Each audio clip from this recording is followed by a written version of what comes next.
So the real threat that we're going to be talking about today is attraction. Okay. To have a romantic interest in somebody else. That is the doorway that opens up this dilemma of should I stay or go?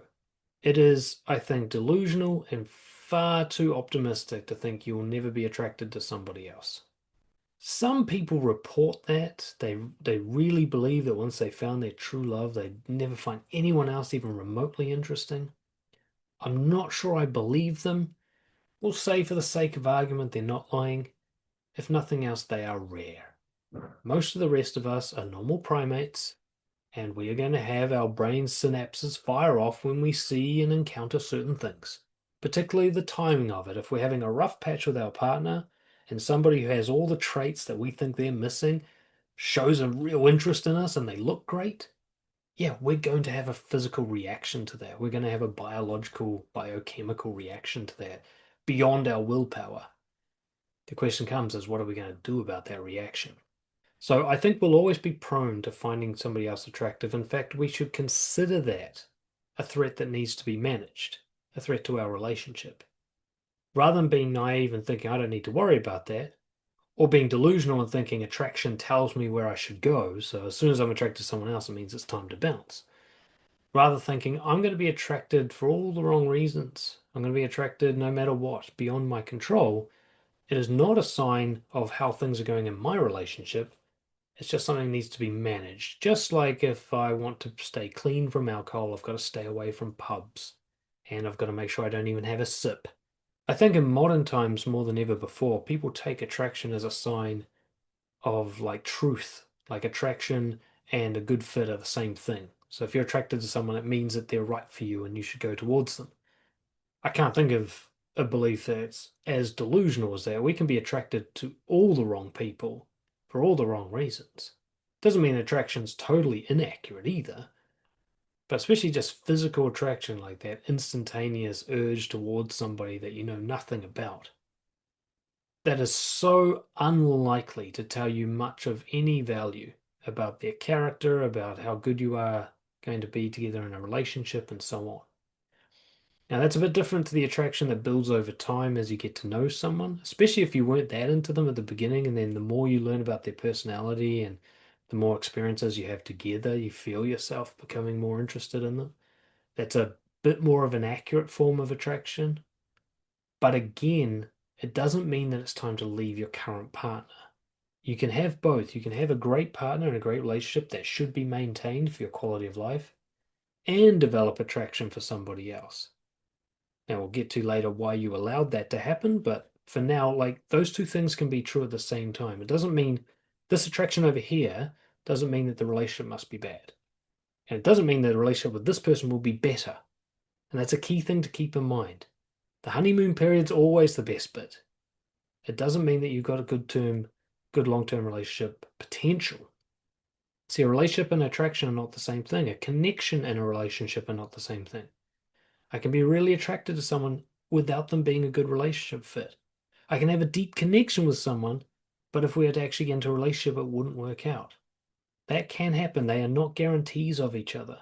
By the way, if you're enjoying this video and you want more stuff like this, you want content on nice guy recovery, healthy relationships, confidence building, check out the link below to join the Brojo community, or you can get in touch with me personally, dan@brojo.org, to talk about any other kind of support, including one-to-one coaching. Now, they can all happen, and that's what we're looking for. We're looking for someone where there's attraction and connection and good relationship. Relationship being the sort of boundaries and the treatment of each other rather than the feelings.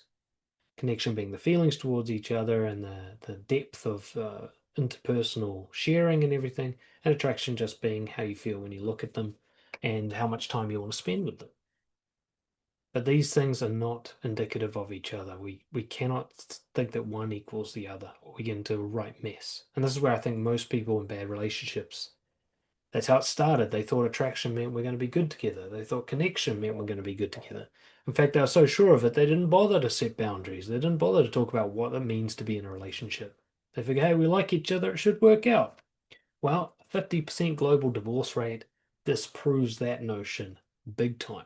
There's always going to be this threat. And sometimes it's I think the biggest threat is really the emotional connection threat. I mean, if you're pulled away from your relationship by just a bit of physical attraction, then you're really not into your relationship. Like if that's enough for you to leave or cheat, just like slight interest in someone, like if you're the kind of guy that like will cheat with your wife with some girl that you met at a nightclub that night, so it's basically just a physical thing, um, then you are very weakly committed to your relationship. It doesn't mean that you're in a bad relationship, it means that you're not committed to it. In which case, for the sake of your partner, you should leave. You should protect her from your damaging psychological issues. But most of the time, I think what I'm addressing here is when a bit more than that has happened, like when you've developed a bit of a crush on someone else. The workplace is particularly threatening for this. This is where it most likely is to happen, I believe, statistically. You'd have to check me on that one. I can't like recall a study off the top of my head.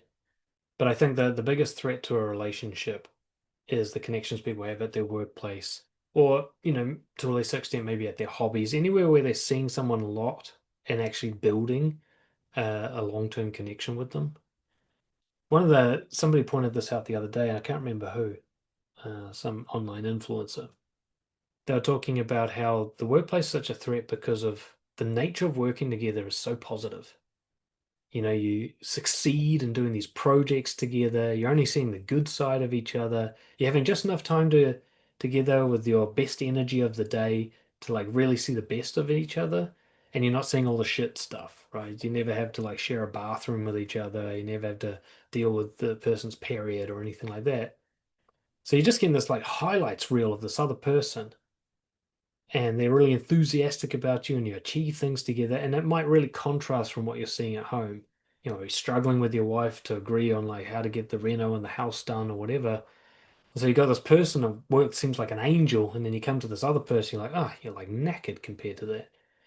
And that could be a really threatening comparison. Now it's not an accurate comparison. The ironic thing is when your wife goes to work, some guy feels that way about her, and when this work person you got a crush on goes home, her husband's like, oh God, right? Like you're not seeing the full picture. It's very hard to compete. And I think that's where the biggest threat comes to a healthy relationship is where the highlights reel versus the whole picture is just not a fair competition. There can also be an underlying background factor. It's probably the main background factor that I should highlight, really, is an avoidant attachment style. Maybe you've got a sex or a love addiction. Maybe you've got approval seeking addiction, nice guy syndrome. Maybe you've just got intimacy avoidance issues and avoidant attachment style. And so you've got this constant push to get away from intimacy, to get away from the threat of it, a constant push to seek validation, seek fresh, new approval from other people. And that sort of vague thing pushing you all the time will latch on to any opportunity. So if someone at work clearly has got a bit of a thing for you, you're just going to feel gravitated towards that as you try to self-sabotage your relationship subconsciously.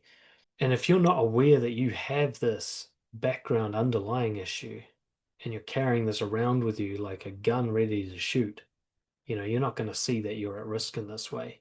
And you're going to feel like the thing's just natural. You're just like, oh, this girl at work, I think we're meant to be together. Not like I have an avoidant attachment and I'll cling to anybody who even looks at me. You're not going to know the difference inside yourself. It won't feel any different. You won't know. But put it this way, if you're struggling to commit and maintain a commitment, that's a problem you have, not a problem with your partner, right? You're either choosing the wrong partner, so you don't want to commit to them, or you're making commitments and then wanting to break them, which means you have a loyalty issue. That's not their fault, right? That's probably some long-term childhood trauma type shit that you're bringing to the relationship that you haven't unpacked and dealt with properly yet. Is where we can segue into why this problem comes up in the first place. Because that's the question you got to ask yourself more than anything else. How did I get to a position where I'm actually struggling to decide whether I should stay in a relationship? Like, that's a position that's symptomatic of deeper issues. Put it this way, a really confident, healthy person with a secure attachment style does not have this problem, ever. They're never put in a place where they have to choose between one or the other. They would never even allow that situation, that dilemma to occur. So the fact that you're here now speaks to much deeper issues. I'm not judging you. I have these issues. I had to sort through them myself. They still flare up from time to time. Almost everybody does. In fact, I think it's a safe approach to assume you might have this issue and to manage it appropriately. But let's unpack it. Why are you here? As I said, I think my theory is the biggest problem is an avoidant attachment style. Okay, you've got a deep down programming issue where you think intimacy is threatening. It's kind of what you might call a delayed fear of rejection. It's not that you're afraid they're going to reject you up front. So you're afraid you're going to reject you once you're all in and that really will break your heart. You know, maybe like me when you're a kid, you moved schools a lot, so you kept losing best friends. It kept breaking your heart to develop a deep friendship. So you realize the safe thing is to not get deep with people so that when they're taken away, it doesn't hurt. Maybe you got crushed in a big breakup and your whole world was destroyed, and your brain just doesn't want that to happen again, so it won't let you get to a position where it could. It won't put you in that vulnerable place again. Anxious attachment styles, you're more worried about the rejection up front. You're more worried about a no at any time, right? And so you cling to them to try and prevent that no from happening. This person's far less likely to have the dilemma of wanting to go to another partner.